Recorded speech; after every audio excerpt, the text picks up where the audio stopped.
Warning,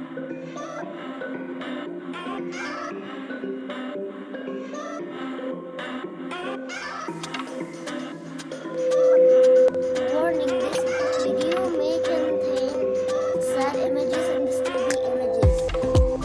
Halo, nama aku Suran Sagara, kelas 2, sekolah Murid Merdeka.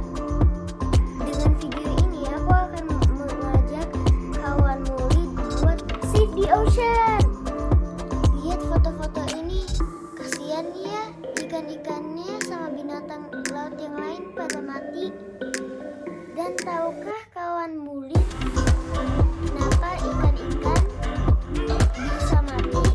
Karena mereka suka masuk ke sampahnya dan gak bisa nafas, atau enggak sengaja makan sampahnya. Seperti ini.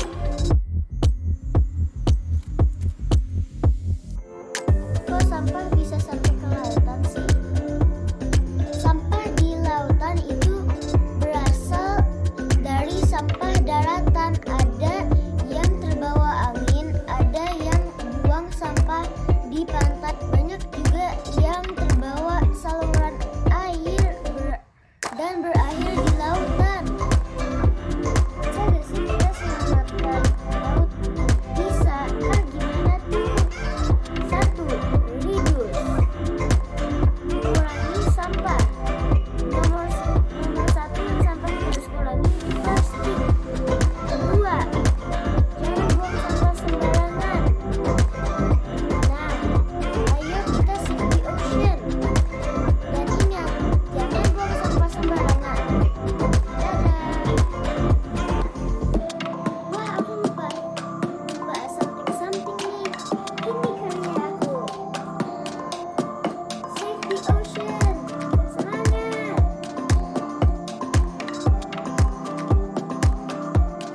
programming, one of the most used statements is an if statement.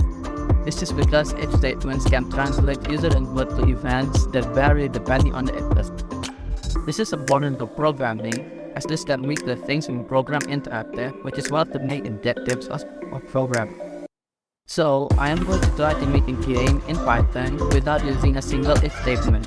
To make this a little bit more challenging, I will limit myself to programming the game with under 50 lines of code, although I can still have researchers use the help of AI as sentiment. So for this, I am going to use PyGame0 to program my game.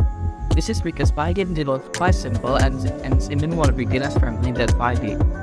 Also, PyGame0 has a built-in on-keydown function, which will be useful in this challenge. The program will have the basic draw function, which is used for the graphics, and an update function, which is used for new class. So here, I will make my player actor with my image asset in their images folder. I'll also set up the height, width, and the title of the window of the game. In this window, I already have my player actor, which is a singular rectangle. But the size is too small, so I'll need to make it bigger. Now I will add a simple gravity code that brings the player actor down. This code will be inside the update function, so that it gets called everything. The gravity code will simply change the Y position of the player without calculating the Y velocity. Next, I can add an onKeyDown function for checking if there are any keys pressed. This will need to use an if statement for checking user input. The downside rule is that there can only be one movement that can be triggered by pressing any keyboard key. This function will be used to make the player jump so that the player doesn't fall off his speed. For the game, there will be this one simple player actor with just a rectangle. This player will constantly move downward because of the gravity in the game, and pressing any keyboard key will make the player go up. There will be a limit at the top and at the bottom of the speed which the player can get past, or else the game will end. There won't be a sophisticated score system though, and the objective is just to survive the longness. After some researching, I have found a possible alternative I can use for this challenge, that means jump tables. Jump tables, from my understanding, is a little like if statements. The difference is that it uses functions for different inputs. So, I can use this free code and modify it to suit my game. I also use MoEditor for this, as it will be easier to do the first task there. In the MoEditor, I can now test the jump tables with simple input commands. So now if I click run, there will be a question, did I hit a wall? If I say yes, the result will print game over, and if I type no, it will say keep going. I then got an app. After failing to fix it myself, I tried using ChatGPT for help.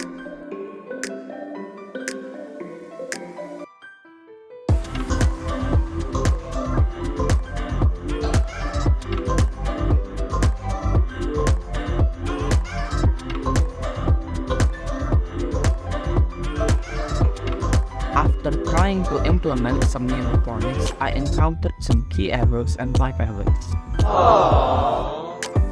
After no luck in finding the solution in Stack Overflow at the time, I resorted to ChatGPT again.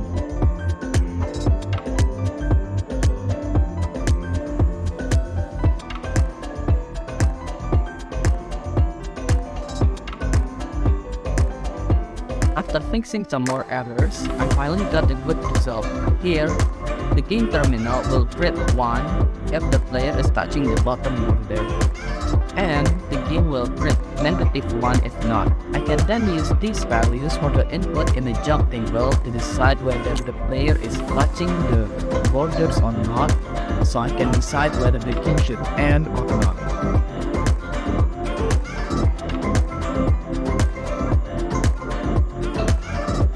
Now, my code is working. Whenever the player touches the bottom border, the game will close because of the sys.exit command. But that's still an error, which happens when the player touches the top border, which will cause the game to crash.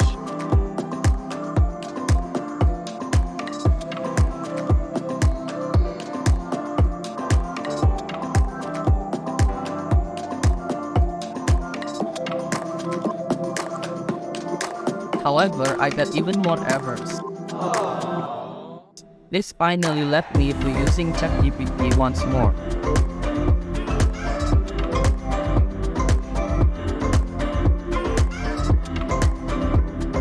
After some bug fixing, I finally got the game to work. Whenever the player touches either border, the game will automatically close. When this happens, the terminal will also show the message "Game Over." After a few days of coding and researching, I have finally completed my game. This game is made without a single if statement and with a total of 37 lines of code. So this is my finished game.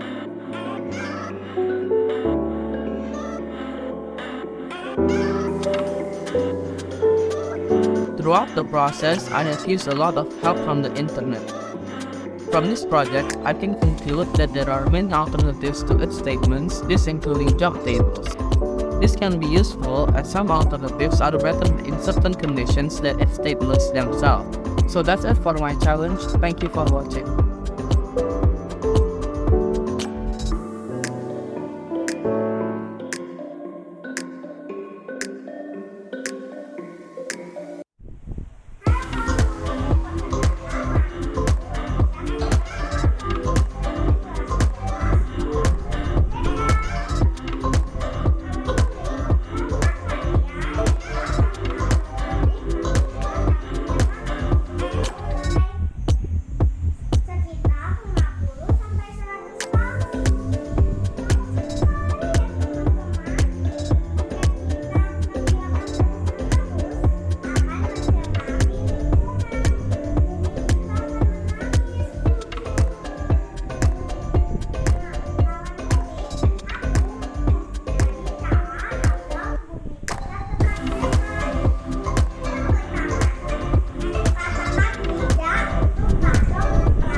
Halo, selamat pagi teman-teman. Nama saya Aldena Biasa. Saya adalah murid kelas 3 dari Sekolah Murid Merdeka.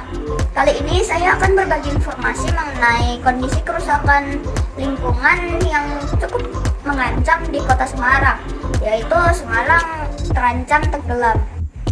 Saat ini saya tinggal di Kota Semarang. Semarang adalah kota yang iklimnya cukup panas. Bahkan Semarang merupakan kota kelima dengan suhu tertinggi di Indonesia setelah Surabaya, Kupang, Majalengka, dan Tua Tobi. Semarang memiliki kondisi geografis yang cukup unik karena wilayahnya terbagi menjadi dua bagian yang kerap dijuluki oleh penduduk sekitar sebagai Semarang Atas dan Semarang Bawah. Semarang Atas wilayahnya berbukit-bukit dan dekat dengan pegunungan, juga suhunya lebih sejuk. Sementara Semarang Bawah wilayahnya datar dan perbatasan dengan laut sehingga suhunya lebih panas.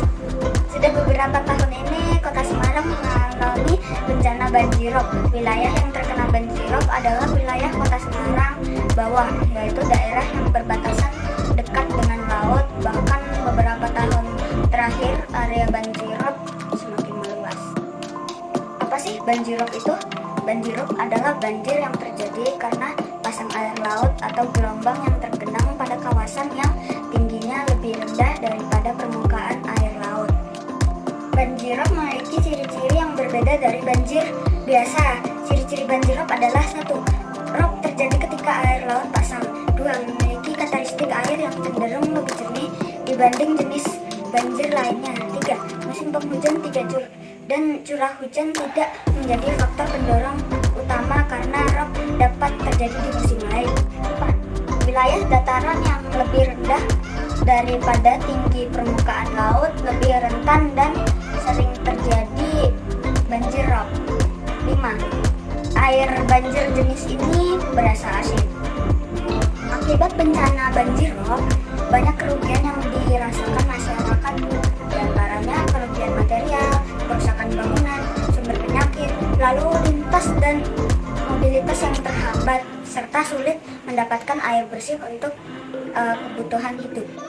Banyak faktor yang menyebabkan rob, diantaranya pemanasan global, rusaknya hutan mangrove sebagai benteng pertahanan daratan dari gelombang air, penggunaan air tanah yang berlebihan, kondisi topografi alam yang menyebabkan dataran lebih rendah dari permukaan laut, alih fungsi sawah sebagai salah satu resapan air malah dijadikan pemukiman atau bangunan, penyumbatan sampah di daerah muara laut, bantaran sungai yang sempit dan drainase yang kurang baik. Jadi dari berbagai faktor penyebab terjadinya rob yang saya sampaikan tadi, pemanasan global merupakan salah satu faktor yang penyebab yang paling besar. Pengaruhnya, pemanasan global menyebabkan perubahan iklim, suhu bumi menjadi lebih panas sehingga es di kutub mencair. Hal ini menyebabkan air laut bertambah banyak sehingga permukaan laut bertambah tinggi. Luas wilayah dataran pesisir pantai otomatis akan berkurang karena permukaan air laut bertambah tinggi dan sangat berpotensi menyebabkan rob. Oleh karena itu, untuk mengurangi rob, pertama kita bisa berperan untuk membantu mengurangi dampak perubahan iklim dengan melakukan hal-hal yang bisa mengurangi efek pemanasan global. Di antaranya mengurangi penggunaan kantong plastik, menanam pohon, mematikan peralatan elektronik dan lampu jika tidak dipakai, membeli baju pre-love, mengurangi pemakaian kendaraan bermotor dan mulai menggunakan sepeda, membuat kompos, mengurangi penggunaan tisu dan kertas. Yang kedua, kita juga bisa mengatasi rob dengan cara menjaga kelestarian hutan mangrove dan menanam pohon bakau di kawasan yang telah rusak. Salah satu manfaat hutan mangrove adalah untuk melindungi garis pantai dan abrasi atau pengikisan sehingga bisa menahan rob. Demikian informasi mengenai banjirop yang terjadi di Kota Semarang. Semoga kita semua bisa berperan untuk mencegah dan mengatasi dampak kerusakan lingkungan yang ada di sekitar kita. Jika ada pertanyaan, saya persilahkan. Namun sebelumnya saya mengucapkan terima kasih atas perhatiannya teman-teman. Sampai jumpa.